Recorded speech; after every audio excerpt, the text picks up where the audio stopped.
All right, so last week we were talking a lot about interparticle attractions and how they result, or how we get those interparticle attractions. We talked about metallic bonding, we talked about ionic bonding in the past, we talked about how you figure out when you have a polar molecule, when you don't have a polar molecule. I told you that interparticle attractions between nonpolar molecules, Ben, would you get that door over there, please, are weak. By comparison, they're the weakest interparticle forces. I've told you, and we've talked about it, we've gone over in class, how polar molecules have a little bit stronger attraction between particles. Then ionic compounds have particle attractions that are completely charged, oppositely charged. You've got something that has a positive charge of some kind. It might be 1 positive, it might be 5 positive, but it's some kind of positive charge and some kind of negatively charged particle, completely charged, not partially charged with a partial positive and a partial negative one, but a completely charged particle. And those are really strong attractions. Metallic attractions are kind of where the electron C is kind of the glue that holds all the atoms/ions together, pulls them together. And then lastly was that sort of monkey bar arrangement I described, which is the covalent network structure, which is the strongest structural arrangement of all those particles, okay? So we went through all that last week, and now we're going to look at some of the effects of all those interparticle attractions. So what I mean by effects is that when you get a bunch of those together, like hundreds and thousands and millions of all these particles together, how does that structure, that resulting substance, chunk of substance behave? And that's what we're going to be talking about today. All right? Now, one of the main things you can see about that behavior is boiling point and melting point. It's one of the things you can measure about those things. And so on your unit handout on page 10, you'll find this table. On page 10 of a unit handout, you'll find this table. And it's comparing some structural behaviors, particularly boiling point and melting point, for these different classes of structures that we talked about last week. Okay? All right. Starting with the weakest attraction between particles, the molecules that are nonpolar. Molecules that are nonpolar. Those have those attractions due to temporary shifts in electron density, temporary polarity. And we call those London dispersion forces. London dispersion forces. Dispersion means being spread out, and we're talking about how the electrons are spread out through the electron cloud. London is the guy who came up with this theory. Okay? London dispersion forces, the kind of attractions that occur between nonpolar molecules due entirely to a temporary shift in electron density. And so I've got 1, 2, 3, 4, 5 different substances over here that are all nonpolar.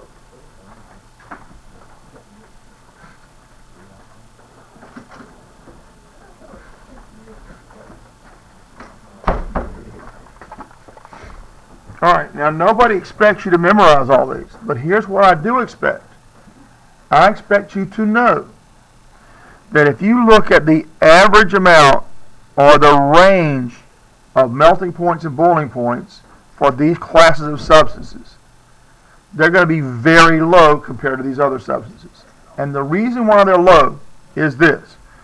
Melting means that you have particles, you're starting out with particles that are stuck together in a rigid sort of arrangement, like you sitting at a desk, or sort of stuck together in a rigid arrangement compared to the other students in the class. Shh. Focus here, please. All right?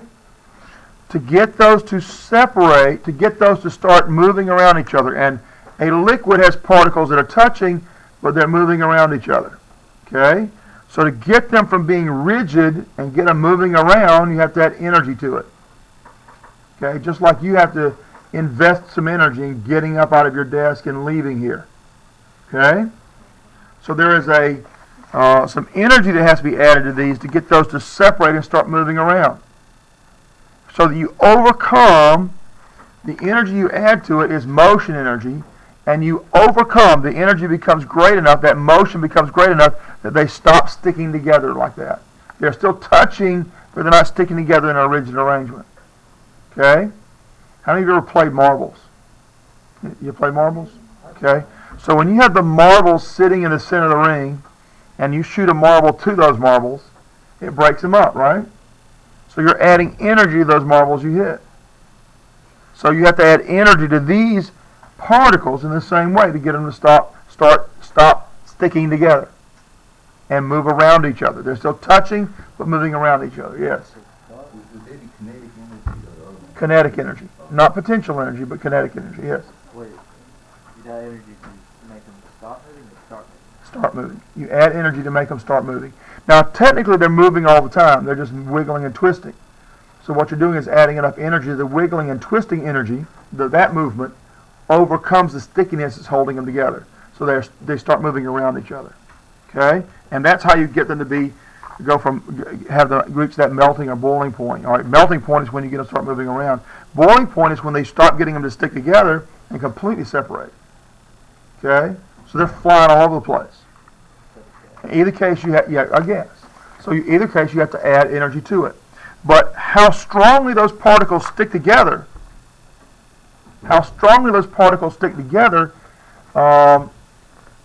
impacts how hard it is to get them to separate.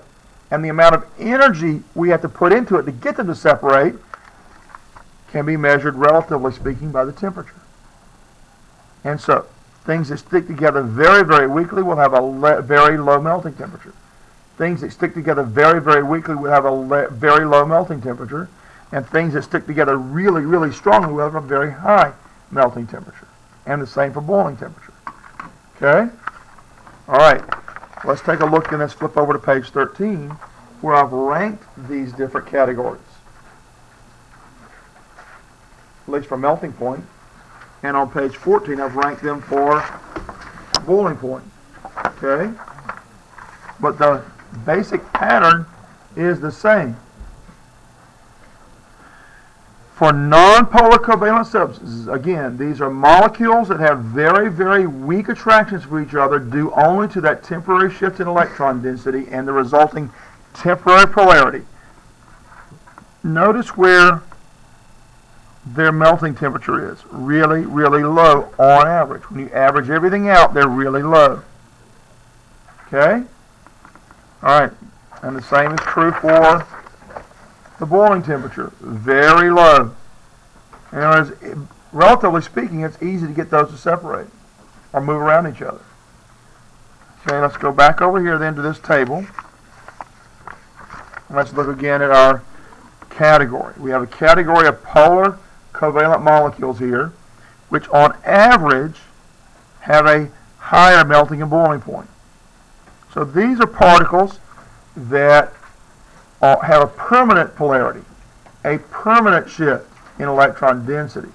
Some part of the molecule is sort of gathering up all the electrons, and the other part has too few electrons to be balanced out. Okay, these are still molecules, but we call the kind of attraction that results a dipole-dipole interaction. Dipole-dipole interaction. Okay, so you would expect them to hold on to each other much more tightly. And if that's true, then the boiling point and melting point would be slightly higher. And indeed it is. Here's polar covalent, molecular, and the melting temperature is slightly higher, and the boiling temperature is significantly higher. Okay, so it's all due to that stickiness that results from permanent polarity. There's a measurable, significant difference in the amount of attraction between those particles as measured by boiling point and melting point. Okay? All right. And then we get to, wrong page, ionic. Remember, ionic is completely charged particles. That's a really strong attraction by comparison to these temporary and permanent dipoles. Really strong because you have oppositely charged particles. Look at the difference in boiling and melting temperatures. That is a huge jump. Go over here and look at this ranking I gave you. And here's where our melting temperatures are for both polar and nonpolar molecules. And look what kind of boiling temperature we have for ionic. Getting those particles to separate and start moving around each other requires a great deal more energy.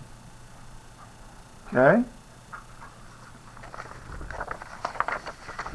And then we look at metallic. Remember, metallic is where the electron C provides a kind of glue that holds the particles together. The particles are being held together by that electron C. The particles are atoms / ions. There's something not quite atoms, not quite ions, and the electrons are held loosely. They become the kind of glue that holds it together. All right, we rank all that and look at the range of temperatures. Metallic melting points they go really, really small to really, really big. But the average is higher than that of even the ionic substances. Okay? Interparticle attractions are, on the whole, on the average, much stronger and result in a higher melting temperature and a higher boiling temperature. Okay? And then we get those covalent network substances which require even more energy to separate them, get them to start moving around each other. And they have the highest of all average melting point and boiling point. Okay?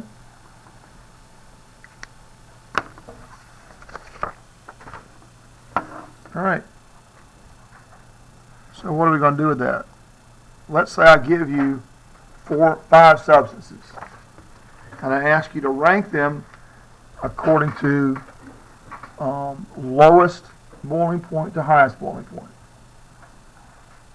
Take your best guess about lowest boiling point to highest boiling point. What you're really doing is ranking them according to those categories. Okay? So let's say I have something like these. Yes. You would have to figure out the shape of the molecule or the difference in electronegativity between. Huh? No, because a polar molecule has to have both an uneven arrangement of bonds and polar bonds, which that's what figuring out whether the bonds are polar is what you have to do with the electronegativities. Say again? Yeah, if you figure out the electronegativity difference first and there's no polarity in the bonds, then you don't have to do the other because it has to be both. Right, and or if you figure out the shape first and it's not uneven, then you know it's a non-polar. I mean, if it's an even arrangement of bonds around that central molecule or that central atom, then you know that that's going to be a non-polar molecule because even if the bonds are polar, you have to have both to be polar, right? Okay. All right, we're going to write these down, and then we're going to start trying to figure out how to determine when they're where they rank in terms of their melting and boiling temperatures. Okay.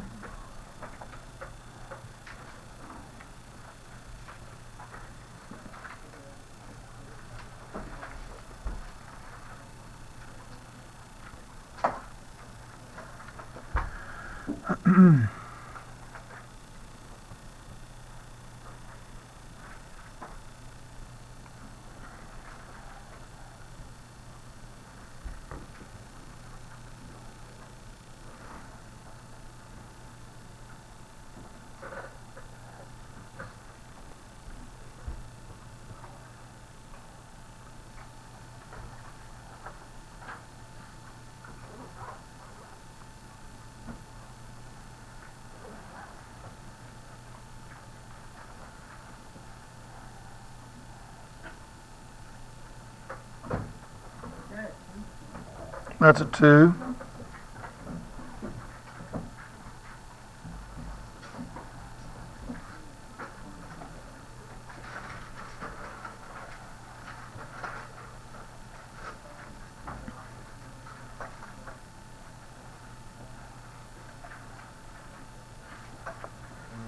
Okay, so there's 5 substances. And let's see if we can figure out where they rank, okay? Got W, WCl6, Cl2, SCl2, and this Si, parentheses, some X. Alright, so what we need to do is classify these. We know what classification of compound or substance it is. Alright, so where do I find something that is just one symbol? Periodic table. Okay, I need to look on the periodic table and figure out, well, is this metal or non-metal? Non-metals are on this side of that stair step, metals are over here. And if I look around long enough, I'll find that W is down here. It's on this side of the stair step, so it must be a metal. So this is going to be one of those metals. Okay? What about this substance? What kind of classification should we give it? How do you know it's ionic? Metal and non-metal, ionic. Okay? What kind? How about this substance here? All right, you say it's a gas. We need to know whether it's covalent, polar, covalent, non-polar, ionic, metallic, whatever. Huh? You know it's covalent? 2 non-metals. We know it's covalent. And so how do we find out if it's polar?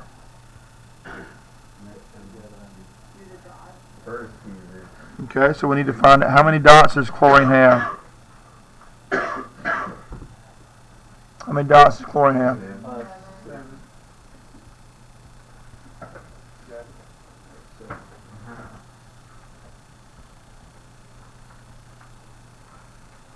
All right. So that means we have this kind of, I should do a Lewis dot formula.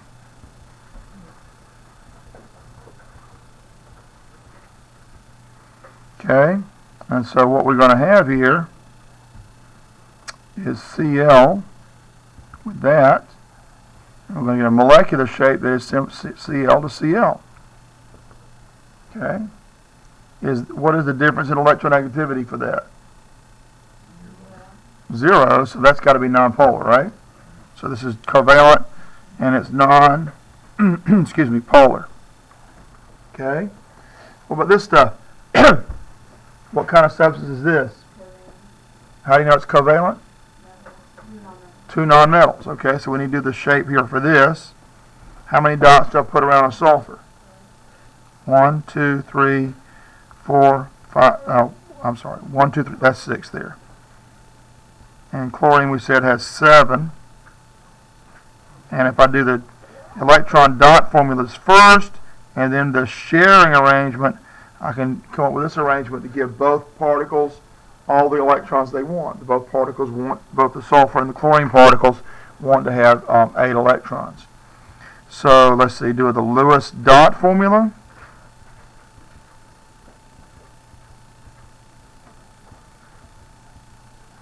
And then we want to do an arrangement in 3D of the electrons, sets of electrons, and I can see there are 1, 2, 3, 4 sets of electrons around the central atom.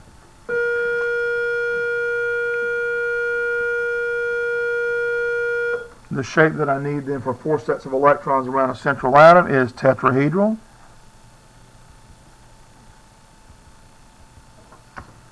Redraw the same shape.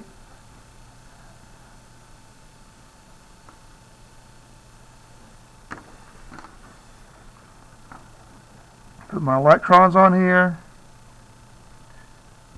Replace 2 sets of electrons with the symbols when they're shared with, because there are only 2 shared pairs here. There's 2 unshared pairs. We're going to leave those alone for right now, but I'm going to put 2 symbols here. So you erase the electron pairs. I just drew over them, but you erase the electron pairs and put atoms on 2 places. Okay, and then that becomes that drawing. Then finally we're going to take this same drawing here.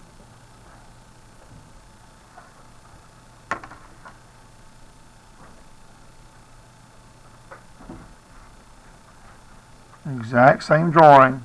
And then we're ready to erase our lone pairs. And the result is a bent molecular shape. Okay? So is that an even arrangement or an uneven arrangement of bonds? Okay, bent is uneven. Okay? So we have one of the conditions we need for a polar molecule. What's the other condition we need? Polar bond. Polar bonds. Well, let's see what the polarity is. Look up on your periodic. 3.16 Okay, 3.16. That's the electronegativity of chlorine. And sulfur is 2.58.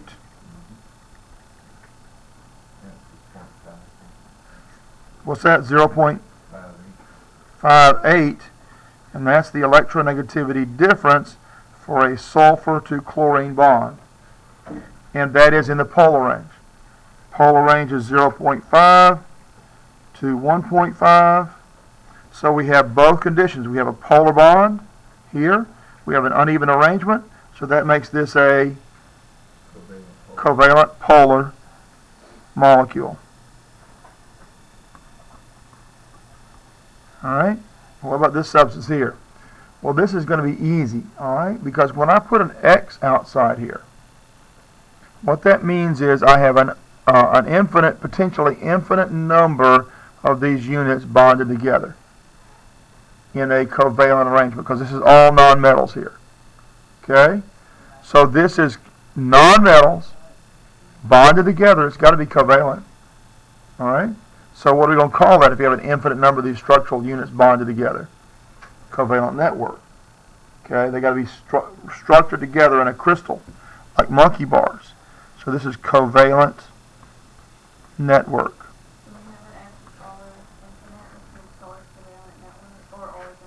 Well, not always, but in this case it pretty much will be. We've got two nonmetals, so it has to be covalent. And we have an infinite number of them, so it's got to be covalent network. The only way you can have an infinite number of covalent bonds is in a network. Okay? All right, so let's rank them then. What classification has the lowest boiling temperature? What classification of compounds have the lowest boiling temperature? Lowest boiling temperature. Nonpolar covalent. Okay? What classification of compounds has the next lowest? Okay? And then what would come after that, going up toward a higher boiling point? Ionic is next. Okay? And after that? Metallic. And lastly, covalent network. That's the highest boiling point, highest melting point. So while we don't know for sure that's the way they're ranked, we can make a reasonable guess. Okay? We can say this is what our expectation is. Any questions about that? Do you understand? Is anybody that doesn't understand? Speak now, forever hold your peace. So the two covalent, if it's the two covalent, nonpolar and polar come first, because This is non-polar covalent substances tend to have the lowest boiling melting point. so if you have one of them in the group, they're probably most likely going to be the first one. If you going That's going to be the one with the lowest temperature. Depends on how the question's worded, but yes. Yeah. Does X always stand for infinitely? Well, it depends on how it's used, but in this form, it just means, remember, the subscripts mean that's how many of that element or that atom I have bonded, right? So that means there's an infinite number of everything in the parentheses, or any possible number. What? Oh, I'm sorry.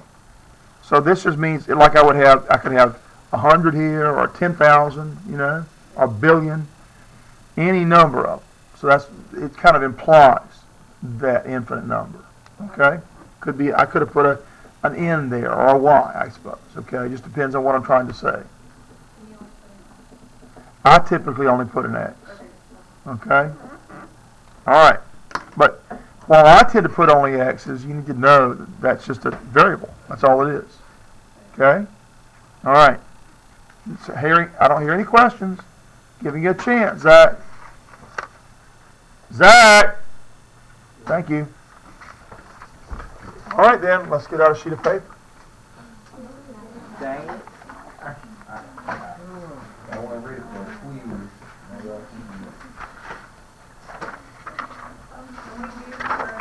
Now, Yeah, you can use your notes. Can I get those, test references? 'Cause I don't have mine. Last time I came, we got one.